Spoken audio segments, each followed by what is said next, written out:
নদিয়ার রানাঘাট দক্ষিণ বিধানসভার উপনির্বাচনে ৩৮,০০০-এরও বেশি ভোটে জয়লাভ করল তৃণমূলের প্রার্থী মুকুটমণি অধিকারী। তার জয়ের পর তিনি সাংবাদিকদের মুখোমুখি হন। এরপরই কেন্দ্রের বিজেপি সরকারকে কড়া ভাষায় আক্রমণ করেন। যদিও মুকুটমণি অধিকারীর জয়লাভের পর উৎসবের চেহারা নেয় নদিয়ার রানাঘাট দক্ষিণ বিধানসভা। শুরু হয় সবুজ আবিরের ঝড়। এক এক উপস্থিত হন নদিয়ার রানাঘাট দক্ষিণ বিধানসভা সহ জেলা স্তরের তৃণমূল কর্মী সমর্থকরা। আমরা আপ্লুত, আমরা কৃতজ্ঞতা প্রকাশ করি। আমরা সমস্ত রানাঘাট দক্ষিণের মানুষের কাছে নতমস্তকে প্রণাম জানাই, ছোটদেরকে ভালোবাসা জানাই এবং সর্বোপরি মমতা ব্যানার্জি, অভিষেক ব্যানার্জি এবং আমার নেতৃত্ব কর্মী সমর্থকদের কাছে আমরা চিরকৃতজ্ঞ। লোকসভা ভোটের পর বিধানসভা এত ভালো ফল কিভাবে হলো?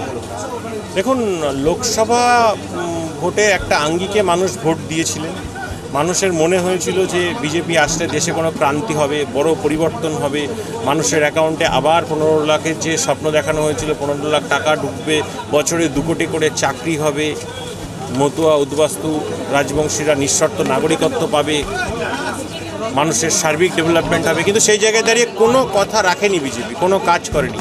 যেটুকু ডেভেলপমেন্ট পশ্চিমবঙ্গের মমতা ব্যানার্জির হাত ধরে। তো সবাই উন্নয়নের কাণ্ডারি মমতা ব্যানার্জির সমর্থন। বিধানসভায় আপনি ওখান থেকে জয়ী হয়েছিল, সেভাবে কোনো উন্নয়ন হয়নি। এখন কি বলবেন? যে কাজগুলো করতে পারিনি সেটা অবশ্যই আমার ফার্স্ট প্রায়োরিটি। সেই সঙ্গে সঙ্গে মানুষ যা ডিমান্ড করবে আমি সেগুলো করার চেষ্টা করব।